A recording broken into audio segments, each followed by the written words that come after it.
नमस्कार दोस्तों, आपका स्वागत है आपके अपने चैनल ऑनलाइन स्टडी पर। तो दोस्तों, आज की इस वीडियो में मैं आपको कंपाउंड इंटरेस्ट का पार्ट 2 लेके आया हूँ। इस वीडियो में आपको मैं बताने वाला हूँ कुछ ट्रिक के साथ क्वेश्चन। तो दोस्तों, मेरे साथ बने रहिएगा और मेरे वीडियो को लास्ट तक देखिएगा। तो दोस्तों, आइए हम बढ़ते हैं अपने पहले क्वेश्चन की ओर और मैं उस क्वेश्चन को आपको ट्रिक के साथ बताने वाला हूँ, तो मेरे साथ बने रहिएगा। तो दोस्तों, हमारा पहला क्वेश्चन क्या है? मेरा पहला क्वेश्चन है 2000 रुपये का 10% वार्षिक दर से एक अवधि का चक्रवृद्धि ब्याज 420 रुपये है। तदनुसार वह अवधि कितने वर्ष की है? तो दोस्तों, इस क्वेश्चन को मैं आपको ट्रिक के माध्यम से बताऊंगा। तो ट्रिक के माध्यम से इस क्वेश्चन को किस तरह से करेंगे, आइए हम बताते हैं आपको इस वीडियो में। तो दोस्तों, देख लीजिएगा, यहाँ पर 10% है। मैंने आपको पिछली वीडियो में बताया है कि 10% किस तरह से इस क्वेश्चन को ट्रिक के माध्यम से करेंगे। तो मैंने बताया था आपको 10% की वैल्यू कितनी होती है। 10% की वैल्यू होती है 1/10। तो यहाँ पर क्या है, हम यहाँ पर इस तरह से क्वेश्चन को एलिमिनेट नहीं कर सकते, क्योंकि हमें ये दिया गया है वर्ष में, वर्ष निकालना है। इसलिए क्वेश्चन को हम इस तरह से भी नहीं कर सकते। तो आइए हम बढ़ते हैं अपने दूसरे सोल्यूशन की तरफ। तो मैं आपको दूसरा सोल्यूशन बताने वाला हूँ इस वीडियो में, तो मेरे साथ बने रहिएगा। तो जैसे कि मेरा है 2000 रुपये। 2000 रुपये का हम साधारण ब्याज निकालेंगे। 2000 रुपये का साधारण ब्याज कितना होगा? 2000 रुपये का साधारण ब्याज, एक वर्ष का साधारण ब्याज कितना होगा? एक वर्ष का साधारण ब्याज 2000 रुपये का कितना होगा? तो देख लीजिएगा कितना होगा। जीरो से जीरो कट गया और ये दो दो हम 200, यानी कि 200 रुपये 2 वर्ष का, एक वर्ष का साधारण ब्याज हो गया कि नहीं हो गया? 200 रुपये एक वर्ष का साधारण ब्याज हो गया। तो 2 वर्ष का कितना होगा? 2 वर्ष का कितना होगा? 400 होगा, यानी कि पहले वर्ष का 200 रुपये, दूसरे वर्ष का भी 200 रुपये। तो ये हो गया। अब हमें दूसरे वर्ष में क्या चाहिए? दूसरे वर्ष में ब्याज के ब्याज चाहिए। तो दूसरे वर्ष में ब्याज के ब्याज चाहिए, तो दूसरे वर्ष में ब्याज के ब्याज यानी कि 200 रुपये लगेगा नहीं लगेगा? तो 200 रुपये पे, जब 200 रुपये पर हम 10% ब्याज फिर निकालेंगे एक वर्ष का, तो कितना होगा हमारा? तो देख लीजिएगा। तो इसमें दो जीरो से जीरो कट जाएंगे, यानी कि 20 रुपये। 20 रुपये और बढ़ गया, तो हमारा कितना होगा? ये ब्याज कितना होगा? वो कितना चक्रवृद्धि ब्याज कितना होगा? 420। 420 रुपये हो गया। तो हमारा कितना? 2 वर्ष का आ गया ना। तो पहले वर्ष और दूसरे वर्ष, तो ये दूसरे वर्ष। तो हमारा एक जो 420 रुपये है, ये 2000 रुपये का कितने वर्ष का ब्याज है? 2 वर्ष का। तो ऑप्शन नंबर कितना होगा हमारा? ऑप्शन नंबर 2 होगा। तो ये आपको, आपने इस ट्रिक से की मदद से आप क्वेश्चन को लगा सकते हैं। तो देख लीजिएगा, आप पहले, हमें पहले वर्ष का साधारण ब्याज निकालना है। एक वर्ष का साधारण ब्याज निकालना है 200 रुपये, यानी कि 200 रुपये आया। तो मैंने साधारण ब्याज 200 रुपये रख दिया। दूसरे वर्ष का साधारण ब्याज तो हमेशा तीनों वर्ष जितने भी वर्ष होते हैं वो सारे बराबर ही रहता है। तो 200 रुपये 200 रुपये, तो ब्याज पे ब्याज लेते हैं। चक्रवृद्धि ब्याज का मतलब क्या होता है? ब्याज पे ब्याज लेते हैं। तो 200 रुपये का ब्याज पे ब्याज लिया मैंने 10%, तो कितना होगा? 20 हो गया कि नहीं हो गया? 20 हो गया। तो इसे 20 रुपये हो गया, तो कितना होगा? 20 हो गया। तो ये चक्रवृद्धि ब्याज हो गया। तो टोटल क्या होगा? चक्रवृद्धि ब्याज हो गया ना। तो 420 रुपये क्या होगा? चक्रवृद्धि ब्याज होगा। अगर जैसे कि हमें यहाँ पर ये राशि ना मिलती होती 420, तो मैं क्या करता? और भी और बढ़ाता। जैसे कि 420 से अधिक होता है, तो 420 से अधिक मैं दो वर्ष और यहाँ पर कर लेता है। यानी क्या करता था? यहाँ पर कर लेता 200 रुपये और कर लेता, 200 रुपये और कर लेता। फिर मैं इस पर और ब्याज लेता, यानी कि 20 40 हो जाता ना। इस पर 20 ये 20 मतलब साधारण ब्याज तो हर साल बराबर ही लगता है ना, क्योंकि ये 20 हो गया, ये 20 हो गया आएगा, ये तो इसका 20 हो जाएगा अगले वर्ष में, लेकिन इस पर फिर ब्याज लगेगा ना। तो ये कितना हो जाएगा? यहाँ पर 20 रुपये और बढ़ जाएगा, ये 40 रुपये हो जाएगा। फिर इस पे क्या होगा? फिर हम इस पर भी ब्याज लेंगे ना। तो ये 20 रुपये का 10% फिर ब्याज एक साल का लेंगे, तो कितना होगा? ये कितना होगा? ये होगा 2 रुपये। तो 2 रुपये हो गए। ये कितना हो जाता हमारा? तो हमारा साधारण ब्याज कितना? 600 और प्लस 60, 20 और 40, 60 और प्लस 2 कितना होगा? 665 रुपये हमारा साधारण मतलब चक्रवृद्धि ब्याज हो जाता। इस तरह से क्वेश्चन को लगा सकते हैं। वैसे जो आपको पहले वाले वीडियो में मैंने बताया है, जिस तरह से क्वेश्चन को लगाएंगे उस विधि से, उस ट्रिक से, तो मैं उसी तरह वही ट्रिक इसमें भी फॉलो करते हैं। लेकिन ये हमें लिखने का तरीका थोड़ा अलग होता है। इसमें इस तरह से लिखते हैं, उसमें जैसे कि इस तरह से लिखते हैं। तो आप समझ गए होंगे इस वीडियो को मैंने किस तरह से बताया है। तो दोस्तों, अगर आप जैसे कि क्वेश्चन को एलिमिनेट भी कर सकते थे, तो आप जैसे कि यहाँ पर 3 वर्ष था, तो 3 वर्ष का हम करते बीतते हैं 60, यानी कि 200 रुपये एक वर्ष का हो जाता, तो 3 वर्ष का 600 रुपये हो जाता। तो इसलिए 600 रुपये से कम है, इसलिए ये ऑप्शन नहीं होता। दूसरा ऑप्शन क्या होता? दूसरा ऑप्शन देख लेते हैं। ये जब 3 वर्ष नहीं होगा तो 2 वर्ष 4 वर्ष तो किसी भी हाल में नहीं होगा। फिर ऑप्शन आता हम 3 नंबर पे। 3 नंबर बात है, तो 3 नंबर कैसे, 3 नंबर क्या, फिर तो हम यहाँ से करते 2 नंबर पे आते या 3 नंबर पे आते, तो यहाँ पर क्या करते हैं, यहाँ पर करते हैं हम पहले क्या करते हैं, 2 वर्ष का 2 दूनी 4 यानी कि 400 रुपये हो गया। हाँ तो ये थोड़ा थोड़ा लग रहा है।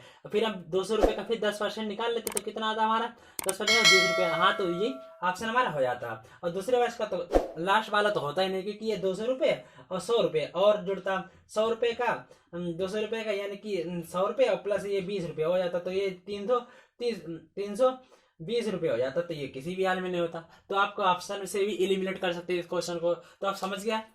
तो ये दोस्तों, तो ये हमारा ऑप्शन नंबर कितना होगा, 2 होगा। तो आप इस तरह से क्वेश्चन को लगा सकते हैं। ओके दोस्तों, अब बढ़ते हैं नेक्स्ट क्वेश्चन की ओर। क्वेश्चन नंबर 2 है 5,000 रुपये पर 3 वर्षों का 10% वार्षिक दर पर, यानी कि 5,000 रुपये का 3 वर्षों का 10% वार्षिक दर पर चक्रवृद्धि ब्याज कितना होगा। तो दोस्तों ये क्वेश्चन तो सिंपल है, लेकिन मैं आपको ये कंसेप्ट समझाने के लिए मैं इस क्वेश्चन को लेके आया हूँ आपके सामने। तो मैं आप मेरे कंसेप्ट को समझ लीजिएगा, वीडियो को स्किप ना कीजिएगा, क्योंकि मैं आपको कंसेप्ट समझाने की कोशिश कर रहा हूँ, इसीलिए ये क्वेश्चन इजी लेके आया हूँ। नहीं तो मैं क्वेश्चन तो मेरे पास टफ से टफ है, लेकिन मैं आपको ये इजी क्वेश्चन इसलिए करा रहा हूँ कि मैं जो क्वेश्चन कंसेप्ट समझाने वाला हूँ वो आप कंसेप्ट समझ लीजिएगा। ओके दोस्तों, तो दोस्तों जैसे कि कहा गया इसे 5,000 रुपये का 3 वर्षों का 10% वार्षिक चक्रवृद्धि क्या होगा। तो पहले आपको मैं बताऊंगा 5,000 रुपये का जिससे कि 1 वर्ष का साधारण ब्याज कितना होगा। 5,000 रुपये का 1 वर्ष का साधारण ब्याज कितना होगा, तो देख लीजिएगा आप। तो 0 से 0 कट गया, यानी कि 500 रुपये होगा, 500 रुपये होगा। तो जैसे कि आपको मैं इस वीडियो में इस क्वेश्चन में बताऊंगा मैं आपको एक अनुपात के बारे में। वो अनुपात क्या है, तो अनुपात एक है वो, ये 3 वर्ष का है। तो 3 वर्ष के लिए अनुपात होता है दोस्तों, 3 वर्ष के लिए अनुपात क्या है, अनुपात। तो अनुपात वो है दोस्तों, ये है 3:3:1। इस अनुपात से इस क्वेश्चन को मैं आपको कराऊंगा। तो ये कंसेप्ट आप समझ लीजिएगा, अगर आप वीडियो को स्किप ना कीजिएगा। तो जैसे हमारा क्या आ गया, ये 1 वर्ष का साधारण ब्याज आ गया। तो साधारण ब्याज होता है वो तो हमेशा बराबर ही होता है। तो यहाँ पे लिख लेते हैं 500 रुपये, 500 रुपये। तो दूसरे वर्ष समझाएंगे तो क्या होगा, हमारे 500 रुपये पर फिर ब्याज लगेगा ना सर। तो चक्रवृद्धि ब्याज है, आखिर चक्रवृद्धि ब्याज पूछा गया है। तो 500 रुपये पर फिर जैसे कि 10% ब्याज लगेगा, तो कितना होगा हमारा 1 वर्ष का, तो कितना होगा देख लीजिएगा। 0 से 2 जीरो कट गए, यानी 50 रुपये। तो दूसरे वर्ष का कितना होगा, 50 रुपये होगा कि नहीं होगा। अब जैसे कि 3 वर्ष का है, 3 वर्ष का इसमें पूछा गया है, तो 50 रुपये पर फिर ब्याज लगेगा ना, तो लगातार लगेगा ना। तो 50 रुपये पर फिर ब्याज लगाएंगे, तो कितना होगा हमारा, तो ब्याज से ब्याज लगेगा ना। तो आपको मैं ब्याज पे ब्याज लगेगा, तो देख लीजिएगा। तो फिर 10% लगाएंगे तो कितना आएगा, 5 रुपये, यानी कि 5 रुपये। तो हमारा ये कितना होगा, 3:3 अनुपात।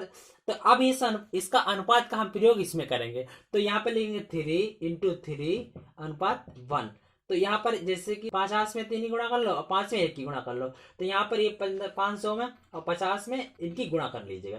500 तिया कितना होता है, 1500, 1500 हो गया।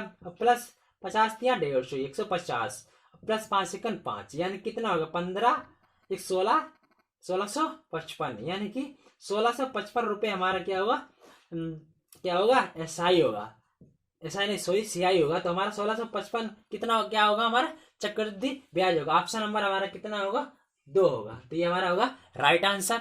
तो दोस्तों मुझे यही आपको जैसे कि अनुपात बताने का था उद्देश्य, तो मैंने आपको अनुपात बता दिया। तो ये अनुपात आता कहाँ से है, मैं आपको दिखा रहा हूँ इस अनुपात के बारे में। तो देख लीजिएगा आप अनुपात को। तो जैसे कि देख लीजिएगा आप, यहाँ पर कितना आया था, यानी कि पहले ब्याज का साधारण ब्याज तो बराबर हमेशा ही होता है। पहले ब्याज का साधारण ब्याज कितना होता है, बराबर होता है। तो 500 रुपये, 500 रुपये, फिर 500 रुपये और फिर 500 रुपये, ये हो गया साधारण ब्याज। साधारण यानी कि एसआई हो गया ना, साधारण ब्याज हो गया। अब जैसे कि अब फिर 500 रुपये पर हम फिर ब्याज लगाएंगे ना, तो इस पर ब्याज लगाएंगे 500 रुपये पर, कितना होगा 50 रुपये। और फिर इस पर लगाएंगे कितना होगा 50 रुपये, यानी कि 50 रुपये तो इसका होगा। अब प्लस ये साधारण ब्याज है, अगले वर्ष में भी जुड़ेगा ना। अब तो ये साधारण ब्याज हो गया ना दूसरे वर्ष के लिए, तो ये भी फिर जुड़ेगा। तो कितना यहाँ पर हो जाएगा 100 रुपये, 100 रुपये हो जाएगा नहीं हो जाएगा। अब फिर इस पे हम 50 रुपये पर फिर ब्याज लगाएंगे, लगाएंगे कि नहीं लगाएंगे। तो कितना होगा हमारा 50 रुपये, 10% कितना होगा 5 रुपये। तो ये हो गया कि नहीं हो गया। तो देख लीजिएगा यहाँ पर ये कितना है, 1 2 3 हो गया। यहाँ पर कितना है 1 और 50 एक दाम है, 50 दो यहाँ पर लगातार लिखा है, 100 लिखा है, तो इसलिए 2 1 3 हो गया, 3 हो गया, 5 एक बार है, तो यहाँ कितना हो गया ये 1 2 3 यानी कि 3 अनुपात, और 1 2 3 यानी कि 3:1। तो ये जो अनुपात आता है यहाँ से जनरेट होके आता है। मैंने आपको बता दिया। आप जैसे कि अब इसमें तो ये 3 वर्ष का था तो ये अनुपात ये लग गया। अब जैसे कि 2 वर्ष के लिए होता तो 2 वर्ष के लिए कौन सा अनुपात होगा था, तो 2 वर्ष के लिए मैं अनुपात के बारे में बता रहा हूँ आपको, देख लीजिएगा। 2 वर्ष के लिए अनुपात होता है 2:1। और हम 4 वर्ष के लिए देख लीजिए, 4 वर्ष के लिए अनुपात कितना होता है, 4 वर्ष के लिए अनुपात, 4 वर्ष के लिए अनुपात कितना होता है देख लीजिएगा आप। 4 वर्ष के लिए अनुपात होता है 4 अनुपात कितना होता है 4:6:4:1। तो ये होता है इसका अनुपात। तो देख लीजिएगा आप, तो 4 वर्ष के लिए कितना होता है 4 देख लिया आपने। तो ये 4 वर्ष के लिए अनुपात हो गया, तो 4 वर्ष के लिए अनुपात हो गया।